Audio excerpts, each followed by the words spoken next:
Halo, selamat datang kembali di channel United Identity, channelnya fans Manchester United yang selalu berpikir logis dan sistematis. Gua kasih survei ya kemarin gitu ya, dan sampai sekarang sih masih berlanjut gitu mengenai kalau lo punya nih Manchester United nih ya dengan harga yang sama 70 juta euro, pilih siapa? Gyökeres atau Osimhen ya, dengan berbagai macam argumen dan pendapat. Terima kasih, gue hargain sekali ya. Sampai saat ini sih Osimhen memimpin ya dengan 75% ya. Wow. 85%. Semalam nih nyetak gol tuh Nigeria tuh.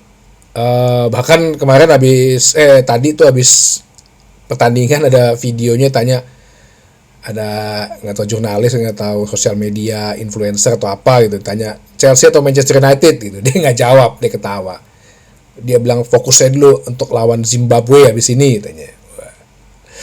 Ya mungkin survei ini akan masih gue buka gitu, gue pengen lihat aja sih kira-kira para penonton channel United Identity apa nih reasonnya gitu loh.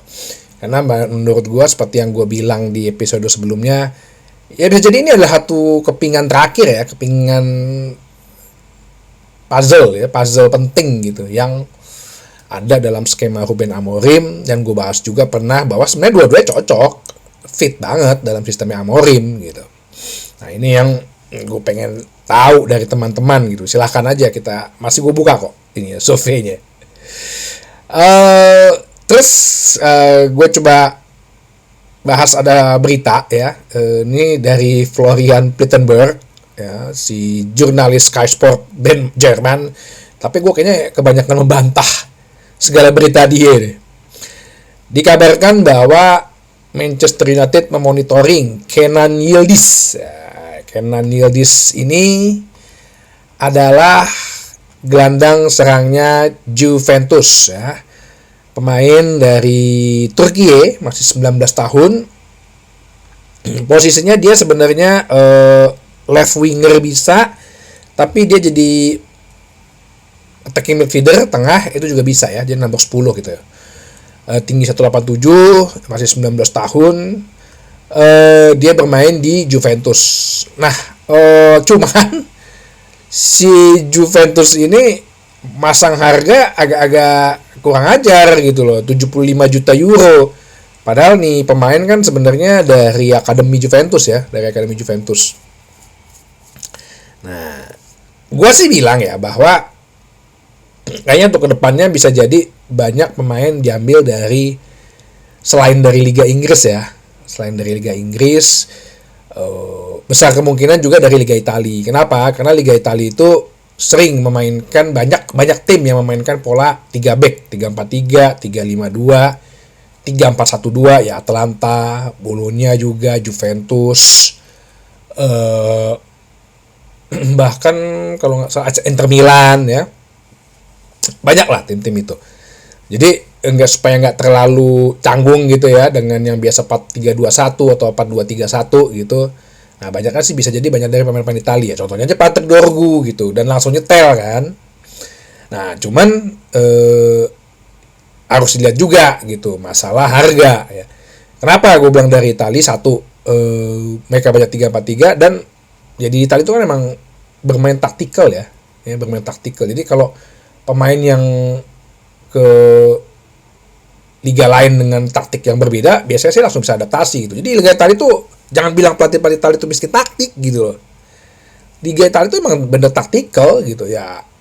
Masalah dana aja sih mereka, makanya banyak pemain-pemain yang mungkin udah lewat masanya gitu loh. Atau pemain yang muda banget gitu. Bang J, kapten kita aja yang Venezia bilang kan, ya di Liga Italia itu emang bener-bener taktikal banget gitu. Ya, jadi kalau ada yang ngomong pelatih Italia miskin taktik mah, aduh lah. Nah, cuman bergantung juga pada harga. Nah, pastinya sih karena namanya Liga Italia yang liga lagi butuh duit gitu ya. Mendengar Manchester United menawar sih, udah pasti di patok harga gede gitu. Pertanyaannya kan Juventus emang klub Serie A lain bakal beli dia kan, nggak mungkin gitu, pemain 19 tahun dijual 75 juta euro. Ya terakhir sih Højlund doang ya, itu kan karena waktu itu decision makernya emang Ten Hag sendiri gitu. Kalau ini kan lebih banyak nih, ada Jason Wilcox, ada Ruben Amorim, plus dengan Omar Barada. Lebih berhati-hati lah di era Ineos ini.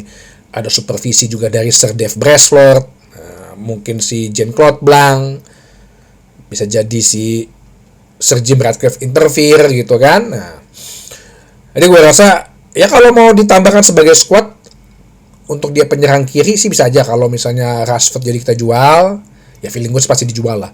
Anthony juga kita lepas.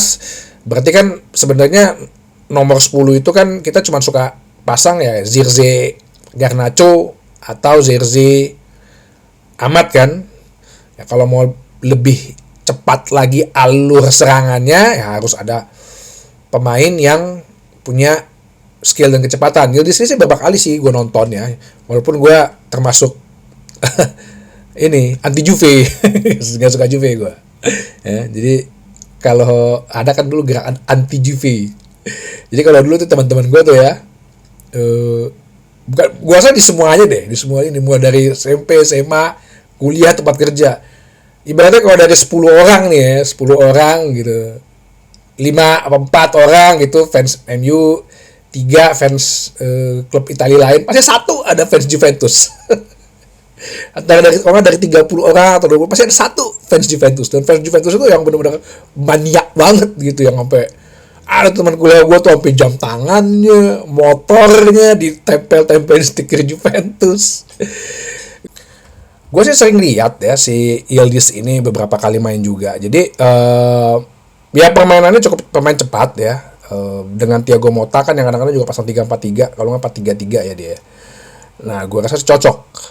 Nah, jadi tapi kalau dengan harga 75 juta euro sih mending nggak usah gitu loh ya.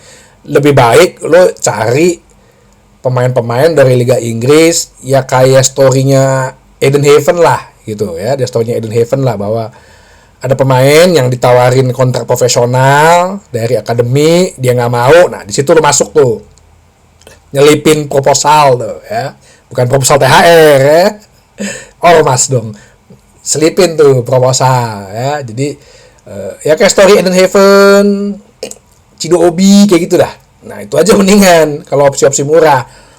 Tapi kalau dipatok 75 gini mah mending lepas gitu. Nah, tapi si Florian Plettenberg ini juga mengatakan bahwa selain si Yildiz, Manchester United juga memonitoring Xavi Simons. Nah, Xavi Simons ini udah berapa kali gue bahas juga.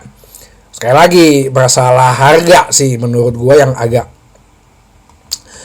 agak-agak selalu ini ya, menjadi penghalang ya. Kita kan PSR ini kan harus hemat nih. Xavi Simons saat ini bermain di RB Leipzig ya, di Bundesliga dengan udah penampilan 18 kali dan sudah 7 gol dan 4 assist total. Di Liga ya, di totalnya 25 pertandingan, 8 gol dan 5 assist. Sekali lagi ini juga masalah harga menurut gua ya. Bahkan patokan harganya juga ini 80 juta euro. Menurut gua no lah ya. Itu kayaknya si Florian Plettenberg nih kebanyakan main FM kayaknya nih. Main asal sebut nama aja, yang penting beli. Ya, nggak semudah itu cuy. Jadi itu yang tadi gue bilang, 2 pemain kalau kita beli dengan 80 juta, mending kita cari pemain 3-4 pemain dengan harga yang lebih murah. Makanya gue bilang, lu jangan kaget kalau misalnya kedepannya untuk transfer ya kita beli pemain-pemain yang murah-murah, yang mungkin lo nggak under radar, yang nggak lo tauin gitu loh, yang nggak lo ketahuin siapa, tiba-tiba mereka masuk. Nah, itu jadi satu opsi Manchester United supaya mereka bisa beli pemain sesuai dengan sistem Amorim tanpa harus jor-joran mengeluarkan uang ya. Walaupun dengan banyak pemain yang keluar ini sih, secara beban gaji ya, beban gaji Manchester United itu gede banget loh. Secara beban gaji udah banyak mengurangin. Jadi kan subsidi silang itu bisa dimanfaatkan gitu. Oke? Itu sih masih berita-berita yang menurut gua transfer yang ya harusnya sih kita harus bisa ini ya, bisa telaah ya. Ini permainan agent, permainan klub gitu. Apalagi kayak RB Leipzig ini kan, si Red Bull ini dia mau ngejual RB Leipzig dan Salzburg ya.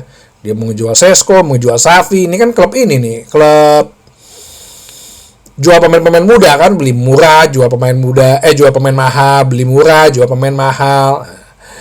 Oke, jadi itu aja mungkin bahasan kali ini, singkat aja. Sampai ketemu lagi di bahasan berikutnya di channel United Identity, channelnya fans Manchester United yang selalu berpikir logis dan sistematis. Terima kasih.